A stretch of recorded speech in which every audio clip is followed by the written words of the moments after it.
Hello and welcome back. My name is Dr. Christopher Gennari. This is Great Big History Podcast. This is episode 2 of China, where we do Confucian philosophy. Confucius lives from 551 to 479 BC. His name is spelled Confucius. And Confucius is a teacher during a warring states period, which means he's an unhappy camper. He's not happy. Why? Because you can't really be a teacher in a warring states period. Why? Because schools are used by the military and students go off to war. There's not a lot of need for learning in a warring states period because the kids are fighting. They're at war. So he dislikes violence. He's a contemporary of Sun Tzu, if I'm not mistaken. And Sun Tzu is a general, or at least a military consultant, and he does very well. Sun Tzu's got lots of clients who want to hire him. Meanwhile, Confucius is kind of out of work. So he dislikes violence. Confucius dislikes violence, and he dislikes destruction because, your kids can't go to school if their homes are destroyed, if their city is destroyed, if the teachers are murdered. And so he sees this as a giant disruption of China. And he asks the question, why? Why are we doing this to each other? And the answer he comes up with is an answer that sounds similar to kind of the Republican-Democrat fight right now of the United States, is that increasingly you're a partisan. Increasingly we no longer see each other as Chinese, that we don't see anything in common with each other. And so he asks a question. How do I stop war? How do I create peace? Which is a massive question. People have been asking this from the beginning of time. And his answer comes out to be ethics and social responsibility. He's going to write about ethics and social responsibility, and he's going to come up with the idea that your position equals your responsibility plus your obligations. So what does that mean? Well, let's take you. Just you. Everybody has something in common. Everybody has something in common. What do they have in common? They have parents. They have a mom and a dad. You have to have them. We reproduce. Humans reproduce sexually. So you have to have a mom and a dad. And so that's what you got. Now, that doesn't mean you have relationships with them, and that's what we're going to talk about in a moment. But everyone's got one of each. And so now the idea is, well, now you're a child. You're a son or a daughter. What does that mean? Well, that means you have certain responsibilities to your parents. So let's go with the traditional 1950s nuclear family, right?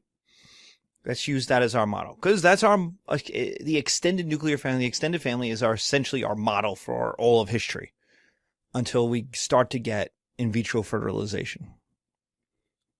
So a child has responsibilities to the parent. Those responsibilities are to listen, to follow, to obey. Meanwhile, the parent has responsibilities to the child. They have to take care, they have to nurture, they have to educate, they have to feed. And that's the dynamic. If you have younger brothers or sisters, you have that same dynamic. The older brother has to take care of the younger siblings, and they have to obey the older one. The older sibling's job is basically make sure the younger ones don't die. And the older sibling turns to the younger ones and say, okay, do what I want you to do. Have any of you, if you're older, have any of you ever used your younger brother or sister as a slave? You're there playing video games or watching TV and you're like, hey, younger brother, go get me a Coke. Go get me some chips. Okay. And they run off. So you have these responsibilities. Why do you have the responsibility? Because you're the older brother or you're the older sister. It's just the way it goes, being the older sibling. So, and younger siblings have to obey, just like they obey their parents. So what happens? Sooner or later, 95% of you will get married. Do you have responsibilities to your wife, to your spouse? Yes. You have to love, cherish. You say it right there in your vows. You have to do it. Do they have responsibilities to you? Yes. They say it right there in their vows, right? Love, honor, cherish, no longer obey. And so you state, I have responsibilities to you. Why? Because I'm a husband, because I'm a wife. That's why. That's it. Just your new position brings with it new responsibilities. But also with your wife comes her parents and her siblings. And do you have responsibilities to your brother-in-law? Yes. Do you have responsibilities to your mother-in-law? Yes. If you think you don't, you haven't been married. Because you do. Sooner or later, you're going to get a call. You're not going to get a call. Your wife is going to get a call at 3 a.m. because it's raining and the roof is leaking. And she's going to call your wife and say, you have to come over. My roof is leaking. And your wife is going to turn to you and get you up. And you're going to find yourself on the roof in the dark with a hammer in one hand and a flashlight in the other, in your PJs and your bunny slippers, whacking the tiles of the ceiling, going, I don't know what I'm doing, and just whacking things. Meanwhile, your wife and your mother-in-law are going to be downstairs, having cocoa, talking about the good-for-nothing, your good-for-nothing brother-in-law, which your mother-in-law did not call because he's good for nothing, and everyone knows he wouldn't have shown up. Of course, one day you'll get a call from your good-for-nothing brother-in-law at around 4:30 in the morning, and he'll be like, hey, bro, because then you'll be bro. Yeah, can you come and bail me out? It seems, I got into an altercation with a cop. It seems like he didn't like the fact I was peeing in public on him. So it's $5,000. Can you come and bail me out? So $5,000's a little much. Say $1,000, $800. Are you going to say, no, man, you're my brother-in-law, but you deserve to be in jail. You're good for nothing. It'll serve you right. Is that what you're going to do? No, you're not going to do that. And those of you who say you will, you won't. Why? Because you got the call at 4:30 in the morning. It woke up your wife. So when you try to go to bed, she's going to go, was that my brother? And you're going to say, yes. And she's going to go, is he in jail again? And you're going to say, uh-huh. And she's going to say, what are you doing? And you're going to say, I'm going back to sleep because he deserves to have a night in jail. And she's going to say, you're going to leave my little brother, my brother, who I took care of when there was no one else in the world, when our parents weren't around? You're going to leave him in jail for who knows how long, for who knows what to happen? Who do you think you are? You are not the man I married. The man I married would not leave his brother in jail. And you're going to be putting on your slippers, be like, yes, I'm going to Wawa, go get some money. Of course you're going to go do it. Even if you think it would be better for him and better for everybody. It doesn't matter because you have responsibilities to your wife. Your wife has responsibilities to her brother, and thus you have responsibilities. Why? Just because you're married. That position.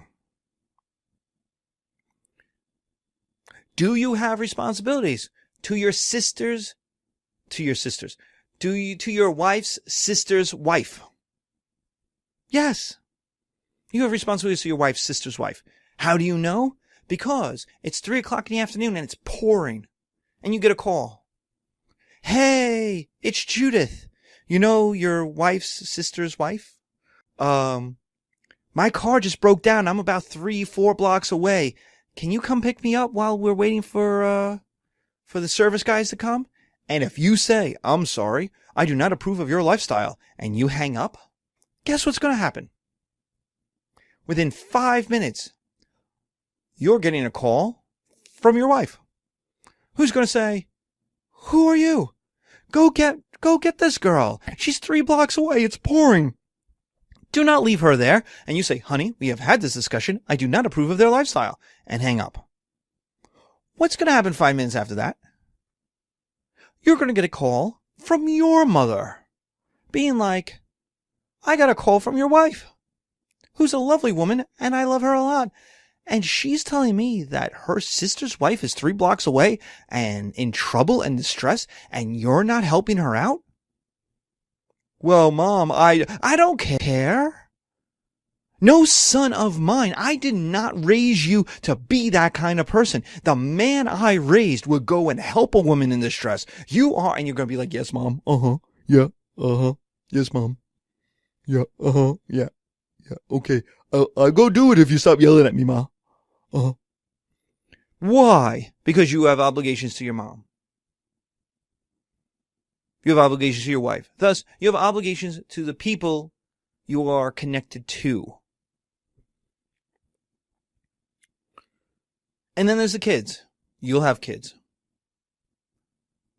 Your brothers and sisters-in-law will have kids. Your brothers and sisters will have kids. Do you have responsibilities to all of these kids? Yes.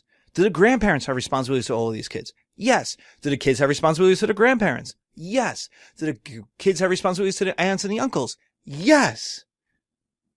If you've ever gotten a whooping from an auntie, you know this.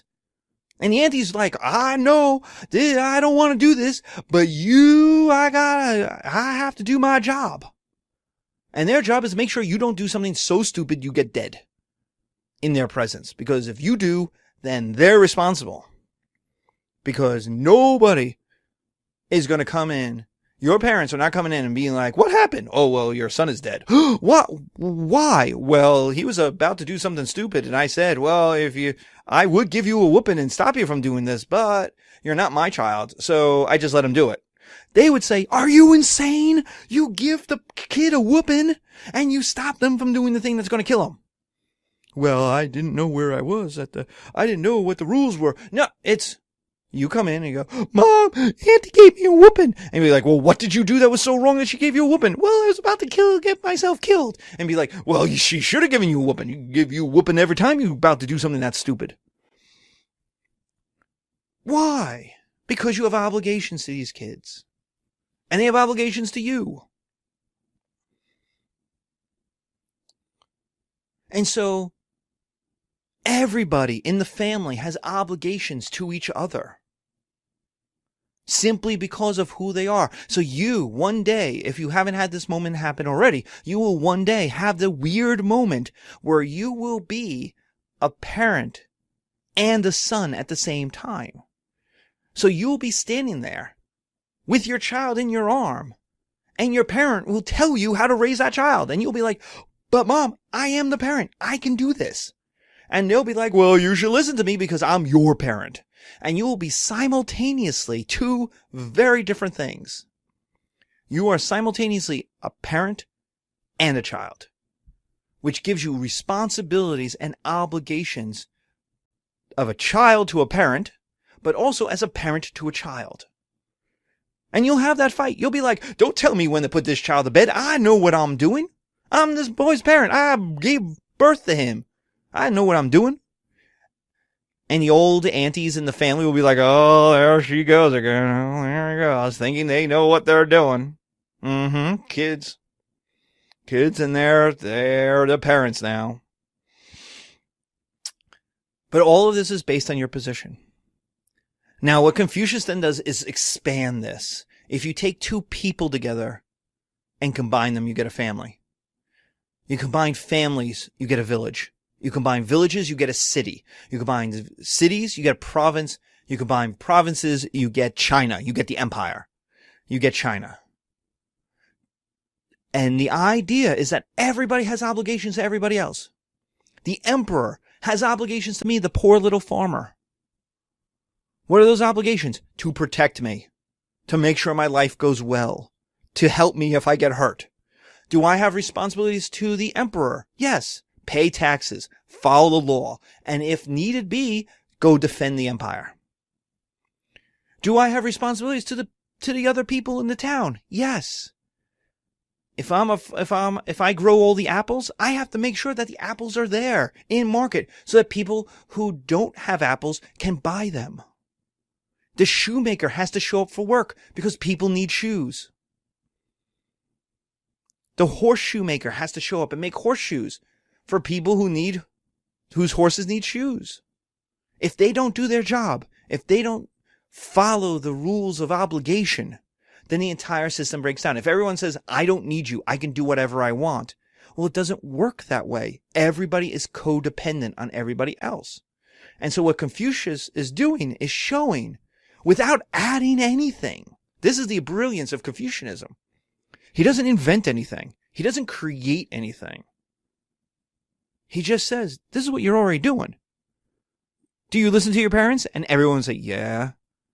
And so the kid who says, I don't listen to my mom, everyone turns and goes, well, you're a bad son. You're a terrible son. Do you protect your children? Do you help clothe them and feed them?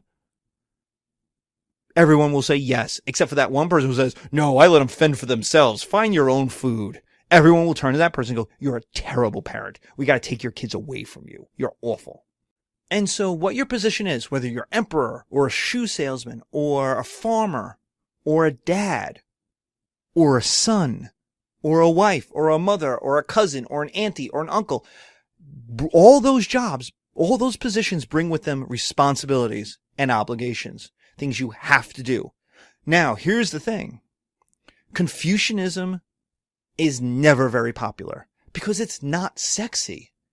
Buddhism is sexy. Buddhism is like, we're going to help you find happiness by minimizing the bad things that happen to you. And you're like, whoa, that's pretty cool. Oh, the Eightfold Path is finding your own way to happiness. Like you go, yeah. Hell, today, mindfulness. If you have done anything in psychology in the last 10 years, it's all mindfulness. Mindfulness is just retroed, simplify Buddhism. That's where it takes its stuff from. And mindfulness gets you coloring books. Confucianism gets you obligations. It gets you on the roof, in the rain, in your bunny slippers, trying to fix a leak that you have no idea where it's coming from. It has you bailing out your good-for-nothing brother-in-law at 4 or 5 o'clock in the morning. Confucianism is about responsibilities. It is not sexy. It's not popular. Elites will take it. Chinese elites will use it because Chinese elites like this idea because it justifies their position. Their position is, we will help you do your stuff. Let us be in charge. We are a part of the system of regulating success. So elites will pick up Confucianism, but it's never very popular at the local level because it's simply not sexy. Whereas Buddhism is. So that's where we'll leave off. That's our Confucianism. So we have our values and our how it works. In our next lecture, we're going to do politics. We're going to do the Qin and the Han. So thank you very much.